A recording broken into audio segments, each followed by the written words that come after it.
Ce qui est très intéressant pour nous, c'est qu'on utilise la nature comme inspiration. Au cours de millions d'années d'évolution, la nature a réussi à résoudre un problème qui est de produire une protection contre des dents, par exemple, ou des objets très pointus. Donc ça prend des matériaux qui sont très durs. Mais en même temps, on a quelque chose de flexible. On a fait des tests sur le gare.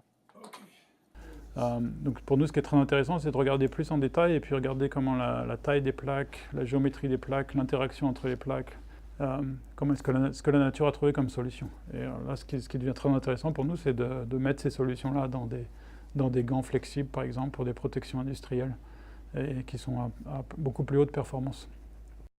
On est chanceux de collaborer avec Hans Larsson du musée Redpath sur le campus, qui nous a donné un échantillon de peau de gare. Donc le gare, c'est un assez gros poisson, donc là on avait un grand morceau de peau assez grand, de plus d'1 mètre de long.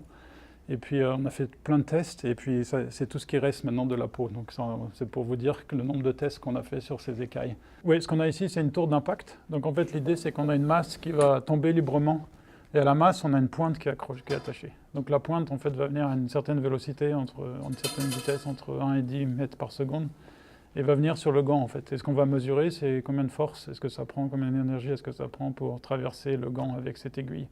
Donc on peut faire d'autres choses, par exemple prendre des films à haute vitesse pour essayer de bien comprendre la mécanique de la perforation. Donc on n'est pas les premiers à prendre les poissons comme inspiration, puisqu'il y a des armures qui étaient utilisées dans les légions romaines, par exemple, ou même par les samouraïs.